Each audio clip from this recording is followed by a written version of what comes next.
कैसे आप सब आशा करते हैं कि बच्चों आप सब अच्छे होंगे और नवोदय विद्यालय कक्षा 6 प्रवेश के लिए जो एग्ज़ाम होगी उसके लिए आप तैयारी कर रहे हैं बच्चों। तो आप देखिए यहाँ पे जो अपन आज का वो जो सेशन पढ़ने वाले हैं ये मानसिक योग्यता परीक्षण के अंतर्गत आने वाला भाग 3 में आता है, जो कि समानता यानी कि एनालॉजी के अंतर्गत आता है।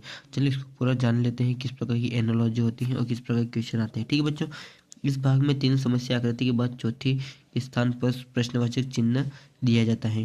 पहली 2 समस्या आकृतियों में कुछ संबंध होता है, इसी प्रकार का संबंध तीसरी और चौथी आकृति में भी होना चाहिए। उत्तर आकृति में से वह उत्तर आकृति छाटनी होती है जो कि प्रश्न चिन्ह के स्थान पर रखी जा सके। तो बच्चों ये अपना एनालॉजी का आज का सेशन होने वाला है। एनालॉजी के सवाल कुछ इस प्रकार से आते हैं, चलिए देख लेते हैं एनालॉजी के सवाल। तो बच्चों देखो उसने क्या कहा था कि एक और दो आपस में संबंध है, तो 3 और 4 में भी आपस में संबंध होगा। बच्चों यहाँ पे जो प्रश्नवाचक चिन्ह है इसकी जगह यहाँ पे 4 और जहाँ पे उत्तर आकृति है इनमें से एक अपना एक राइट आंसर निकल के आएगा। तो बच्चों आपको किस प्रकार से वो निकालना है वो मैं आपको बता देता हूँ। ठीक है बच्चों, किस प्रकार से अपन को निकालना है, तो अपन को यहाँ पे सीरियल वाइज चलना है।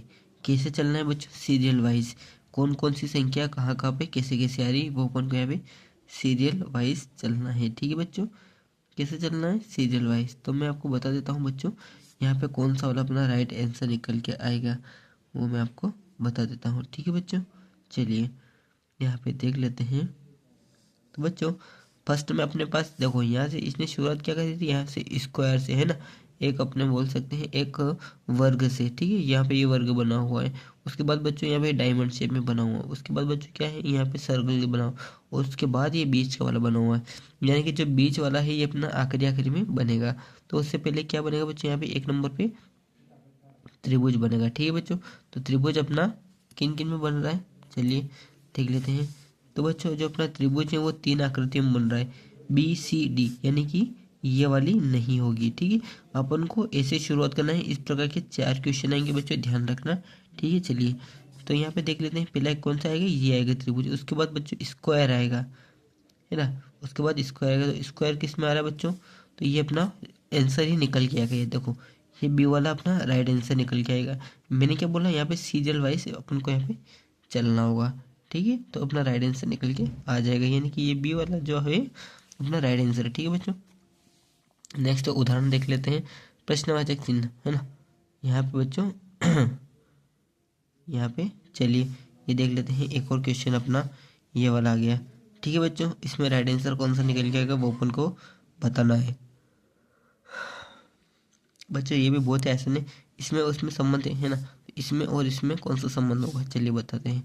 बच्चों यहाँ पे नीचे देखिए, यहाँ पे जो ये एक त्रिभुज इधर एक त्रिभुज, यानी कि एक डमरू की तरह आकृति बनी हुई है ना, एक डमरू की तरह। तो इसको डमरू को यहाँ पे बाहर निकाल दिया है कुछ इस प्रकार से। तो बच्चों इसमें क्या बना हुआ है, इसमें भी ये सीधा डमरू बना हुआ है ना, इसको भी अगर बाहर निकाल देंगे तो कैसा बनेगा, ये सी की तरह बनेगा ना। देखो सी की तरह, है ना, ये ऐसा कैसे यहाँ पे निकाल दिया तो ये ऐसा कैसे खड़ा यहाँ पे निकल जाएगा, तो ये सी वाला अपना राइट आंसर होगा। बच्चों इस प्रकार के क्वेश्चन जरूर आते हैं, ध्यान रखना आप, है ना। चलिए तीसरा उदाहरण देख लेते हैं।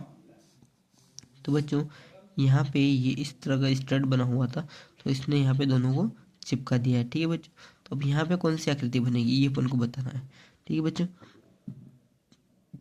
अगर ये दोनों ऐसे बने हुए थे, अगर इन दोनों को चिपका देंगे तो बच्चों ये वाली आकृति बनेगी ना। देखो ये यहाँ पे स्ट्रेट है, फिर इसको इसने यहाँ पे हॉरिजेंटल कर दिया। ठीक है बच्चों, तो इसको भी अगर ये स्ट्रेट है ये वर्टिकल है तो इसको अपन हॉरिजेंटल कर देंगे तो कुछ इस प्रकार से दिखेगा ना, ये सी वाला अपना राइट आंसर होगा। बच्चों यहाँ पे देखिए बहुत सारे क्वेश्चन होते हैं और इम्पोर्टेंट होते हैं बच्चों। ठीक है, चलिए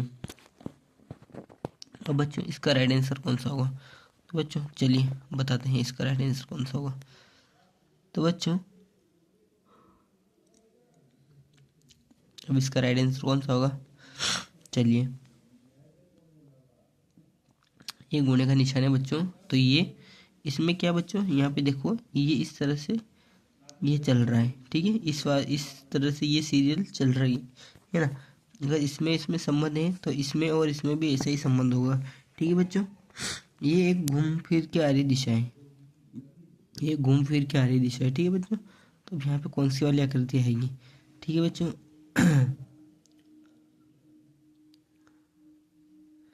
बच्चों देखा जाए तो अपनी जो आकृति है वो कौन सी वाली आएगी, है ना बच्चों।